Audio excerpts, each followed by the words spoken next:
Well, good morning, good afternoon, good evening, and good night. As always, so great to have your company. I am still on the road at another airport on another continent.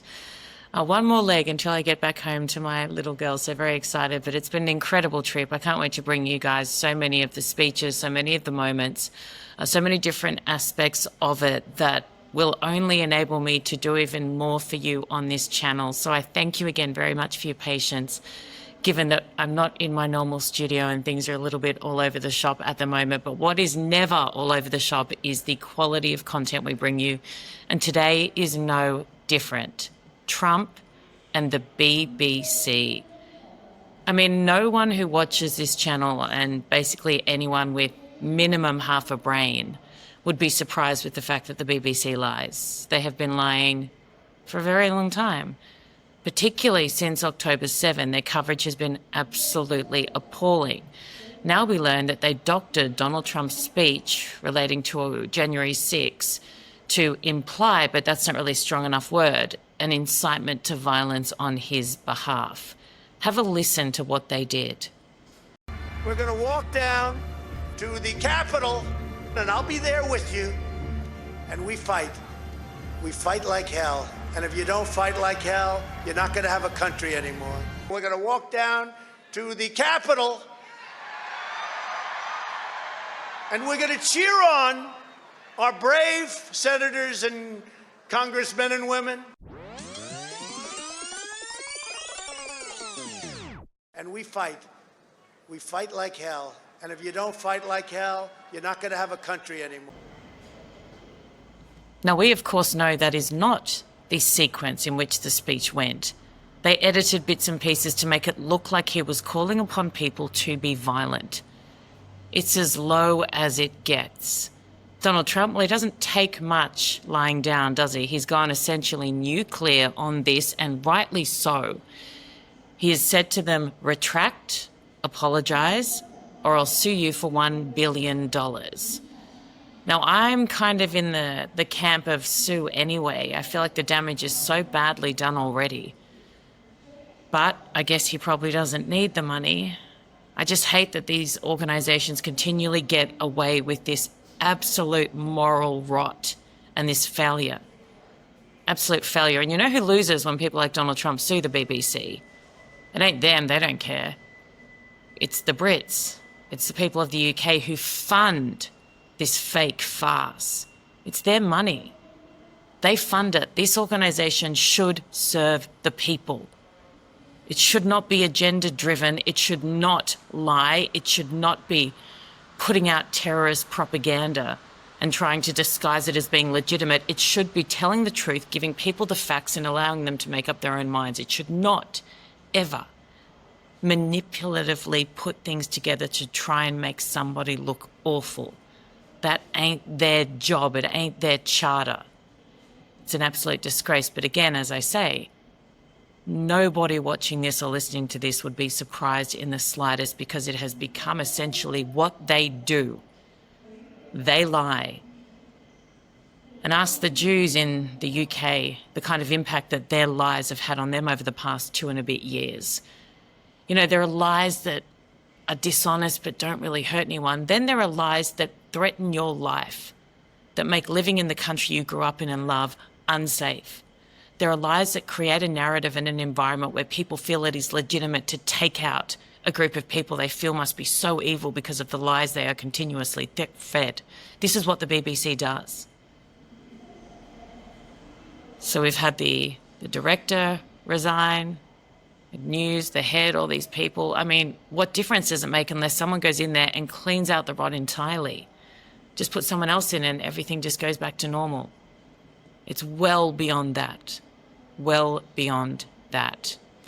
Donald Trump, he's been busy. He's made a call for the air traffic controllers to get back to work. And he's essentially said those who were patriotic to stay and do their job during this, of course, Democrat-led shutdown, he wants to reward them with $10,000. I'll read you out a little bit of what he said on Truth Social regarding this, because as we know, he doesn't mince his words. This is the start of his message. All air traffic controllers must get back to work now. Anyone who doesn't will be substantially docked. For those air traffic controllers who were great patriots and didn't take any time off for the democratic shutdown hoax, I will be recommending a bonus of $10,000 per person for distinguished service to our country. For those that did nothing but complain and took time off, even though everyone knew they would be paid in full shortly into the future, I am not happy with you. You didn't step up to help the USA against the fake democratic attack that was only meant to hurt our country. You will have a negative mark, at least in my mind, against your record. Does remind me of my dad a little bit in regards to the thing that I would fear most as a child would be disappointing him. I wouldn't care less if my workplace or, when I was a teenager was not happy with my efforts, but the thought of disappointing my dad, that would be almost debilitating. He certainly has a way with words, doesn't he? Moving on to our great mate Tucker Carlson. Of course, if you don't pick up on the sarcasm oozing out of my mouth right now, you need to watch more of my content. It will become very familiar to you. Tucker and the Christians, the slaughter of these incredible people in Nigeria. Well, we made the point, the Erin Molan Show friends, last week. We did a very extensive, thorough search. We looked for any mention of Nigeria from Tucker Carlson ever. On socials, we did, I think, 6 different AI programs that look at mentions across all different platforms. Nada. 0. A bees. Actually, that would imply it was small. It's an Australian saying. I'm not sure if you guys know the saying. But a bees would imply that there was even a tiny little bit. Nothing. I did a search on Tucker Carlson's X feed. He has not mentioned Nigeria once. Not once. Not once. I'm just curious as to how someone can exist in this news commentary space and not have mentioned it at all, especially if they purport to care so deeply for Christianity. It makes very little sense, doesn't it? Well, guess what? He's obviously a big fan of the Erin Molan Show. He obviously watched and he felt the urge to cover this incredibly important issue. Or did he? Well, he covered it. I'll give him that. But he covered it with this bloke. Please proceed to your gate earlier to allow sufficient time for boarding. Thank you. I hate airports. I mean, I love that they get me to places I want to go, but this drives me insane. I'm trying to do 4 40-minute shows a week from airports and dealing with this. But he's all of a sudden, kind of out of nowhere, deeply concerned about the plight of Christians in Nigeria, which I want to restate. Maybe a totally valid concern, I don't know. But that's weird. What is that? All of a sudden, everybody's concerned about people who clearly have no track record of being interested in Christians at all, including Ted Cruz. What is going on? God bless.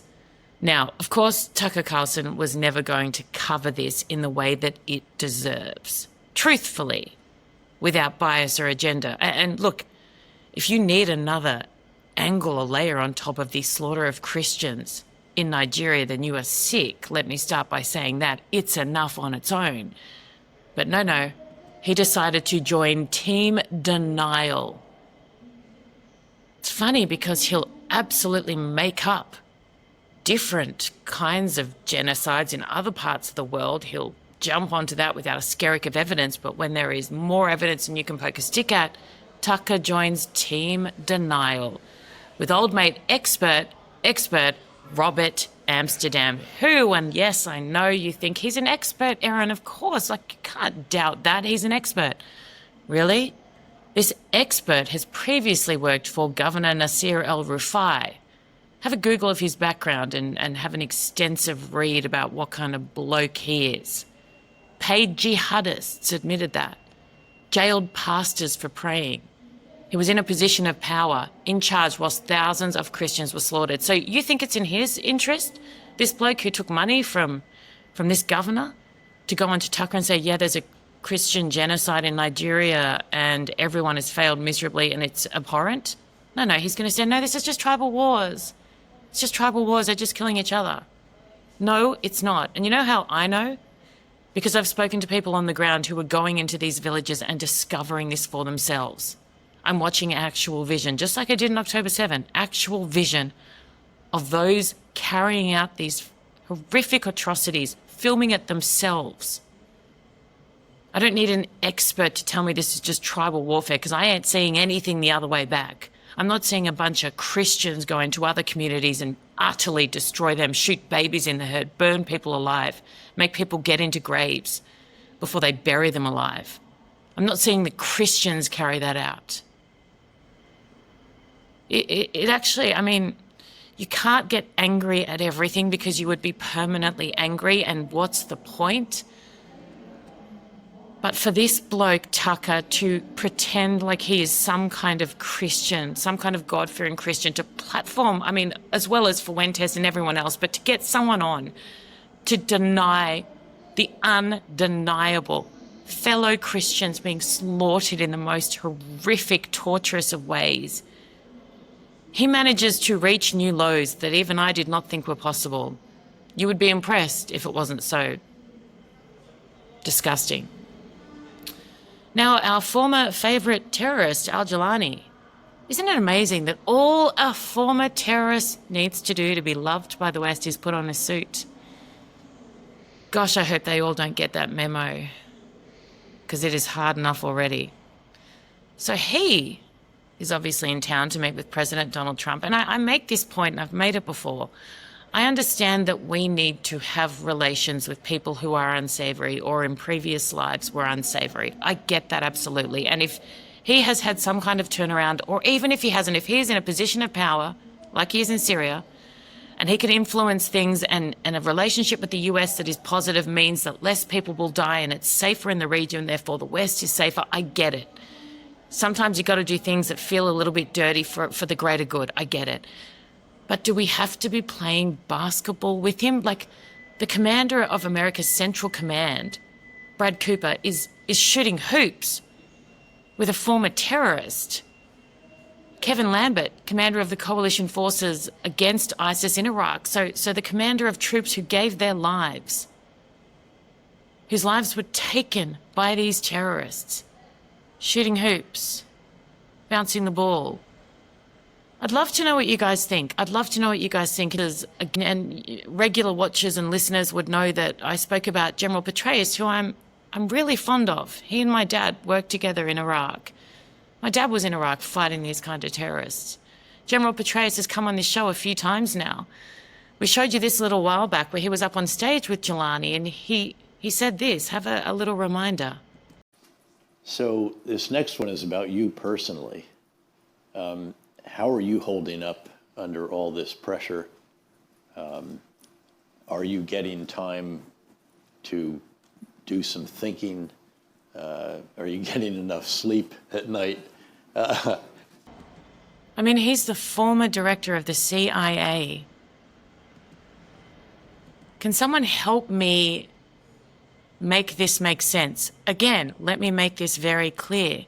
We must have relations even with people who are unsavory, or whose politics we disagree with, or who basically support terror. I get it. But do we have to make it cute? Do we have to make it cute? I think we can do this, and we can help the Middle East, and we can help relations between Israel and Syria, and hopefully down the track things evolve in a much more significant way. I get that having Jolani close with Trump is good for everyone long term, but it doesn't need to be cute. There are mums and dads who lost their sons and daughters at the hands of the exact same terrorists that Jolani used to run around with, used to command, used to give orders to. So I think we can take away the kind of basketball and the cutesy element of this. I'd love to know your thoughts. And that kind of leads in nicely to November 11, Remembrance Day, which is a super special day for all around the world. Special day for me, my dad, Major General Jim Molan. That and Anzac Day were the two most important days in our household. And I guess I always on these days want to send so much love and thanks and gratitude to all those who made the ultimate sacrifice, all those who served, all those who were willing to give their life in defense of their nation. And this is why, guys, this is why, one of the reasons I fight so hard. People died, young kids died, 18, 19, some of them younger in World War I, World War II, because they cared so deeply about the values of the nations we are lucky enough to live in. Because they wanted a better future for their kids. They wanted to preserve, and that is such a key word, to preserve. Preserve our way of life. Look at some of those ways of life that exist now in the UK, in Europe, in Australia, in America.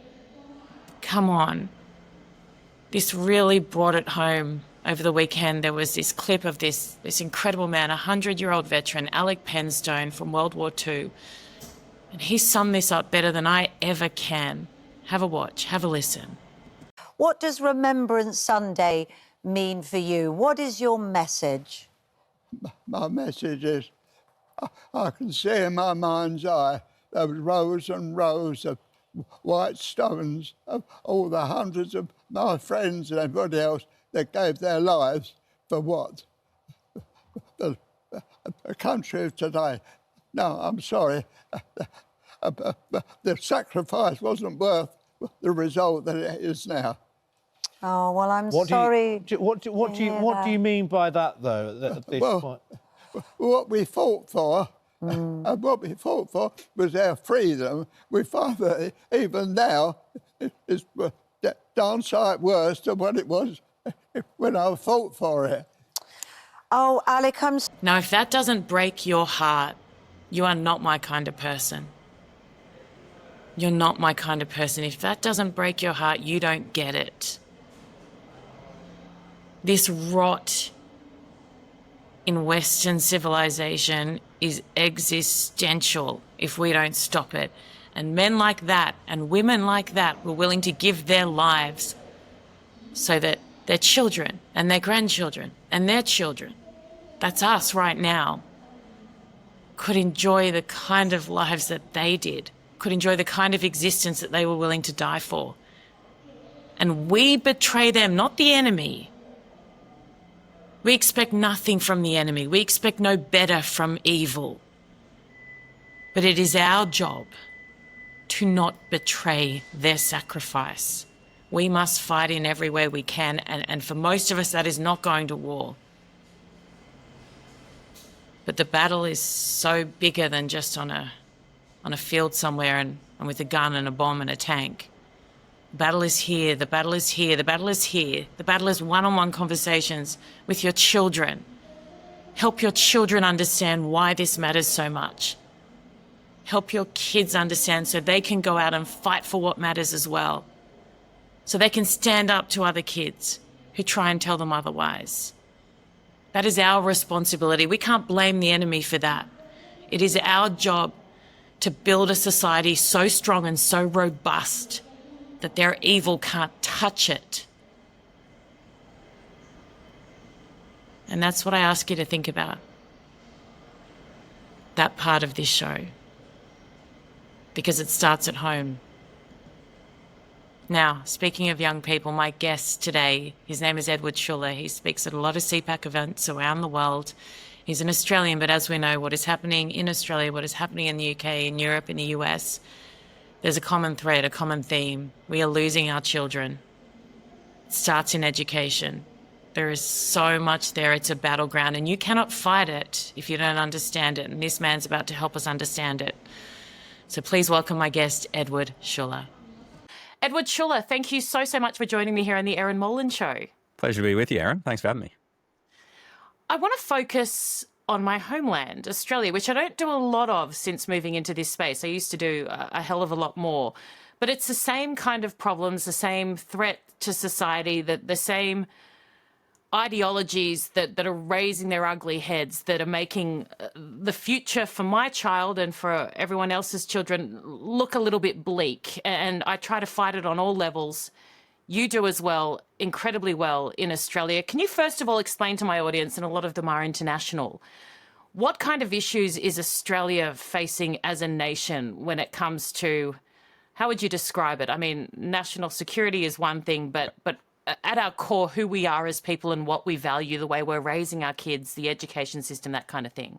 Yeah, 100%. So definitely our Australian identity. So it's not just the immigration issue. That's a huge part of it. But it's who we are as Australians. What does it mean to actually be Australian? And you've seen a number of anti-immigration marches over the last couple of months, really, in Australia. You've seen that over the European world as well, and you've seen the decisive action that President Trump has taken in the US on ending illegal immigration and limiting legal immigration as well. So that's sort of the primary issue, is Australians are grappling with who we are, what does it mean to be Australian, and immigration is a key issue in that. We've got this thing called net zero, which ties into climate change and is crippling our energy supply as well. So it's sort of this self-hatred that we're imposing upon ourselves. It's like we're crippling ourselves for the fun of it, and it's very, very worrying. And I guess the other side of the coin to the immigration debate is our low fertility rate. It's similar to what it is in the US. I think it's about 1.6. So that is the fundamental issue. We aren't reproducing quickly enough or well enough, and I think there's a number of factors for that. But one of them is we don't value having children. We don't value family. We don't value marriage like we used to. You sum it up so well. And I think we just don't like ourselves that much. And I look at this national pride thing, and as someone whose father fought to defend this nation, and as someone who was raised to be deeply patriotic and to love this country, something that I've noticed so significantly over the past couple of years since speaking a lot in post-October 7, I used to speak at events and host events all the time. I'd do keynote speeches, MC, the whole thing, awards nights. There would not have been an occasion where the Australian anthem was played at any of those for, I reckon, 5 years. Yep. Over the last 2 years, every single event I do that is a Jewish event, they play the Australian national anthem when it's here in Australia. And I make the point when I get up and I say, can I just say how lovely it is to stand with a group of people and sing our national anthem robustly, without shame and full of pride. And it made me realise how little we hear it elsewhere. Same as Australian flags. Oh no, you're a right-wing bigot if you wear an Australian flag. How did we get here? How did we get to a place where 5 years ago, I mean, now clearly I couldn't give a tinker's cuss and I say and do whatever I like, but back when I was working for networks as a sports host and couldn't be as out there, I couldn't post a Happy Australia Day because I would be accused of being racist or accused of offending, or like, it's insanity. How have we allowed it? Yeah, exactly. Well, I think it starts in education, and you're right. The tide is turning back over the last 4 or 5 years. I think people have said, well, what is all this about? Why are we hating ourselves? We've got ourselves to a pretty good position as a country, and it seems like we've only recognised how lucky we had it when everything started deteriorating. So I think it starts in education, and I've seen that firsthand in my role. So I'm the National Secretary of the Teachers Professional Association of Australia. It's an alternative education union. So a bit of a weird concept for people to get their heads around, a non-left-wing education union. But we see it. Sorry. Can you say that slower? Can you say that louder? Non-left-wing education union. When you said that, I was thinking, oh God, have I got the wrong person on this show? He has no idea. That's it. But no, I'm glad you exist. That's amazing. Yeah, and we stand for, Australian patriotism in the classroom. We need vast curriculum change. Again, like you said, we're taught to hate ourselves at a very young age. And you think about it just from a personal sense. Our country's achieved so much good. Yes, we've made missteps in the past. Every country has. But imagine as a human being, if every single day you grovel, not even apologise, because there's an element of moving on from an apology, but you just grovel and you just self-loathe the entire time, you're not going to like your country, you're not going to like yourself. And I think that's the point where we're at. And you see a number of other things. One of the other things that we stand against strongly at the TPAA is transgender ideology in schools. And there's been a number of different examples now, particularly in the state of Victoria, which is in the south of Australia. We've had, for the last couple of years, kids can socially transition basically everything up until surgery and hormones without parents' knowledge. And teachers aren't allowed to tell parents about what's happening with their child. I mean, it's this insidious self-hatred, self-butchery that people are all of a sudden, pushing back against because they realise, hey, this stuff is actually happening. It's not just a news story that you sort of dismiss. I didn't know who I was at 22. let alone who I was at 9 or who I was at 11. Yeah. The things that I used to value or that used to confuse me or that used to excite me 5 years ago are completely different to what does today. Someone shared something a couple of days ago that was an enrolment for a primary school, and I'm sure it was in Australia, and the options for gender, there was 5, and it was male, female, transgender, I'm sorry, but no. Now, and I always, I make sure there are absolutely cases that once someone is an adult, we support. If someone wants to be different and it doesn't affect anyone else, do you do you. But to have things in place that confuse children, that encourage this in children, or who legitimize confused feelings that you have created in children to irreparable damage is criminal. And it 100%. cannot end soon enough. And you're right, I think there is suddenly a shift, whereas prior we were terrified to say anything about it because you would be a bigot. You would be transphobic. That's ridiculous. You should be pro-protecting children and enabling them to then decide when they're older, not when they're 12. Yeah, exactly. I mean, it's that's part of it. It's an issue of informed consent. But I think what we've seen as well is people have got a bit more emboldened to actually speak the truth. And we might differ on this, Erin, but it's not true of any age. Like, it's not true. And that's what our members have reflected. Our teacher members, they don't believe this stuff. 85% of our members say you can't change your sex. It's not possible. And I know it's a different element of the debate. But I think when we embrace at all that there's truth to it, that's when the argument can quickly be made, oh, well, it's a matter for kids then. Like, if it can be truthful then, we've got to stop it before puberty. So I think it's important, at least from my perspective, Erin, that we say it's just not true at all. Well, see, and it's a really interesting discussion. I believe absolutely you are a man or you are a woman, and whatever you are born as is what you are.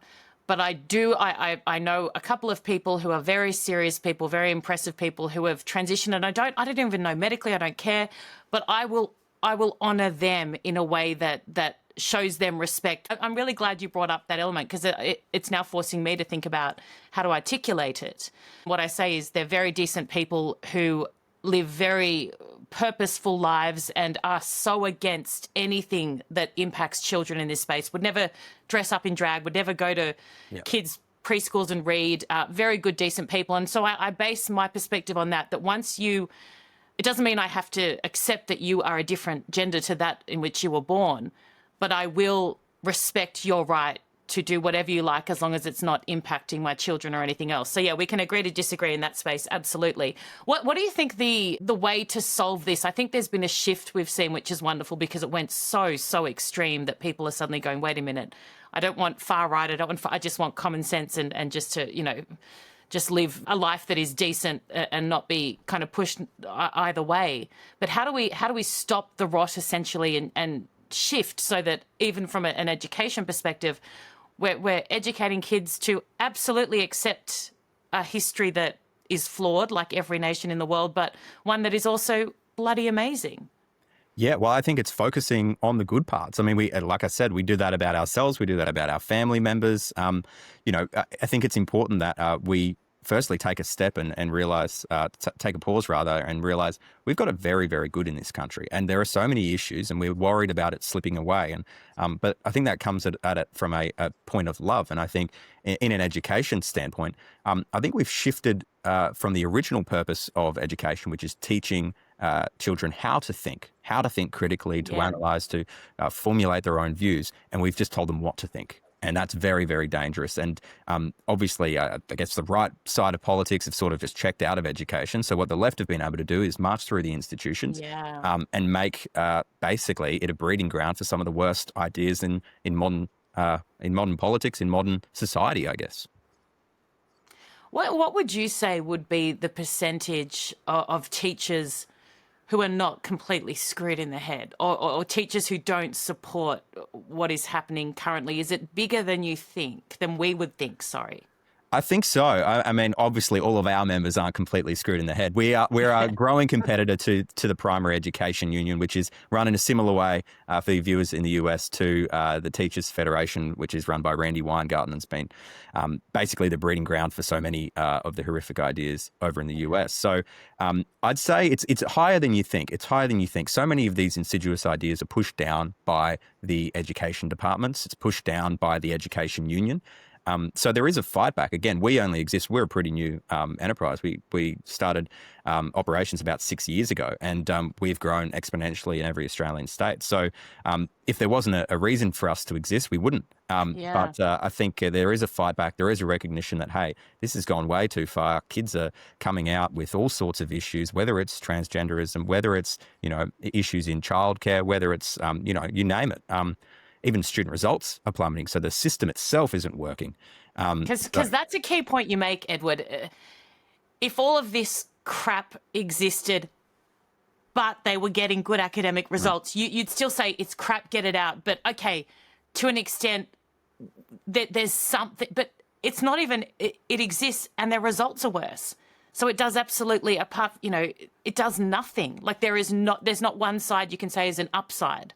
Yeah, well, and I think the results are getting worse because we're focusing on things like this. We're focusing on, there's a couple of programs in Australia called Respectful Relationships and Safe Schools. Obviously lovely If I see name. that ad again, I can't stand, and can we reflect average relationships as well as all the extremity? Like, it's just, I'm so sick of it.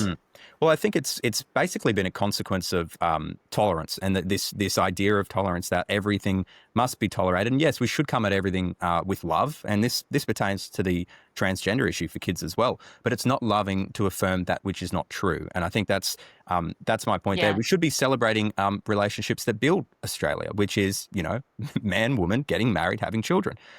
So that doesn't mean that you dehumanize or you cast away people who don't think in that manner. You should approach them with love. But it's been this complete other reaction where we've just abandoned all which is good to pursue the fringe elements that don't actually produce any fruits for society. Yeah.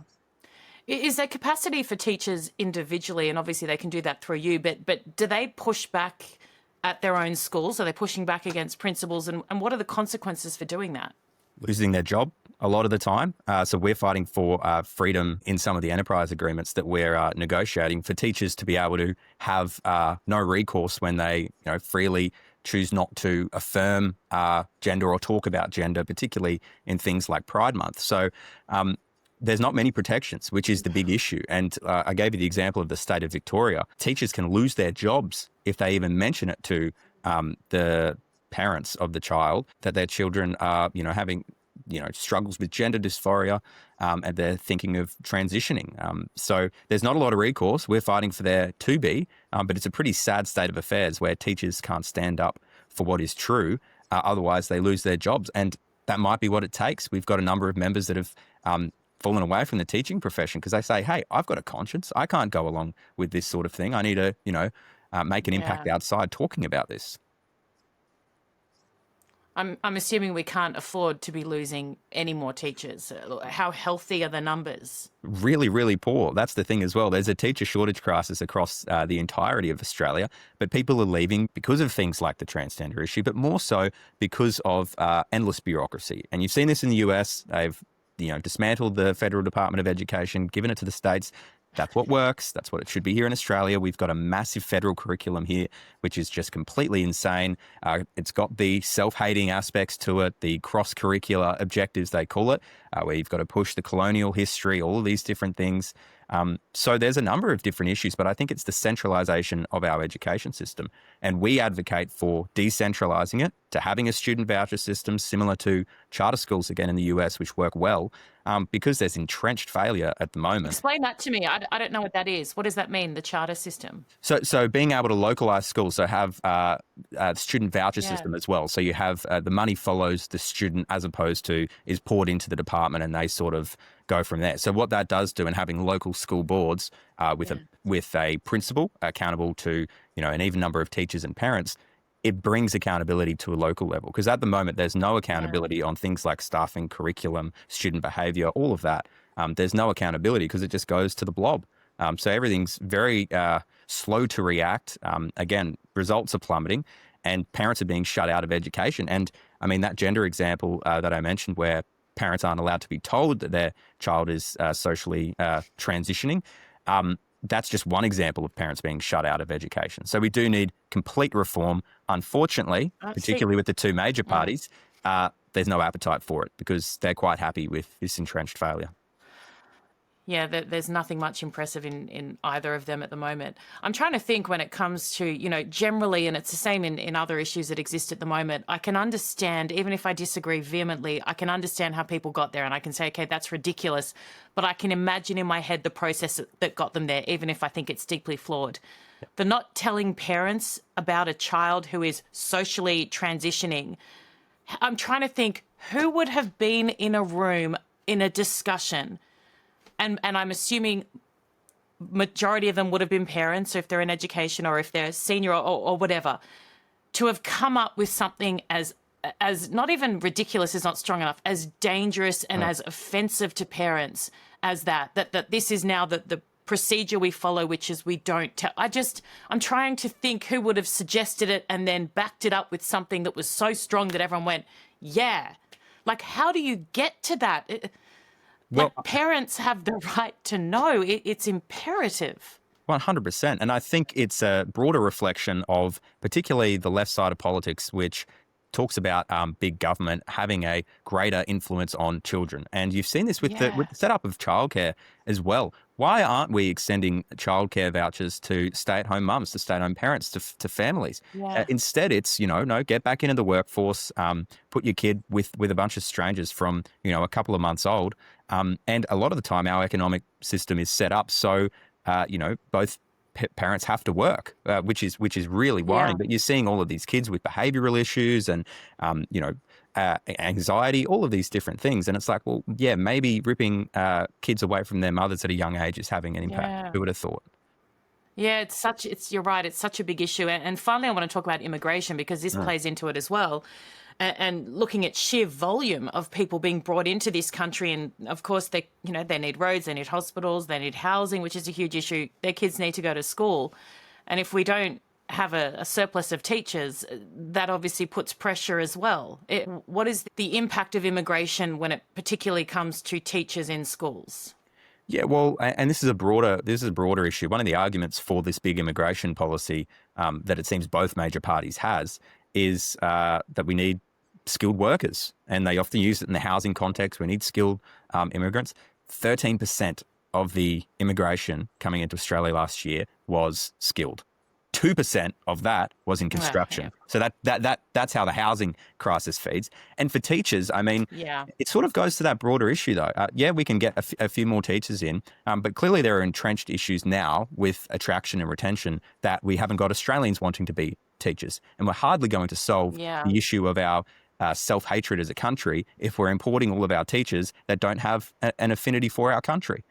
So it's sort of this quick fix issue, similar to with the birth rates. There are root issues that need to be addressed. How do you expect a teacher to reflect our values in education if they haven't grown up here and don't come from here? It's a really significant point. It doesn't mean we don't value their contribution and they can't contribute immensely, but if you're creating an environment where the majority of teachers in any school are not originally from here, that's a byproduct of that. 100%. You have schools in Western Sydney, I'm sure you know well, where the majority of the students are born overseas, or they're children of parents with completely different value sets to us. And you've got teachers reflecting that as well. And it's like, we do have ethnic enclaves in our country, whether it's in Western Sydney, Melbourne City, that's a complete basket case. But even suburbs like Logan in southeast Queensland, there is this big sense, like Andrew Hastie said a couple of weeks ago, one of our more prominent politicians here in Australia, we are beginning to feel like strangers in our own country. Potentially. It's got a lot of work to do. They've got a lot of work cut out for them. Yeah, I don't have much faith currently, but we will see. Edward, thank you so much for sharing that with us. I really appreciate it. You have some great insights and continue doing the wonderful work that you're doing. Thanks, Erin. Pleasure to be on. Thank you so much. Love you all. Thank you so much for listening. Really appreciate your patience with this on-the-road edition of the Erin Molan Show. But hopefully we've kept you up to date and given you some food for thought. Love you all so much. Please share if any part of this resonates with you. We'd love you to share. Go onto the podcast, give us a ranking, subscribe to YouTube. All of it really enables us and helps us to do what we do, which is so passionately fight for all that matters in the world. Love you all. Thank you. Bye.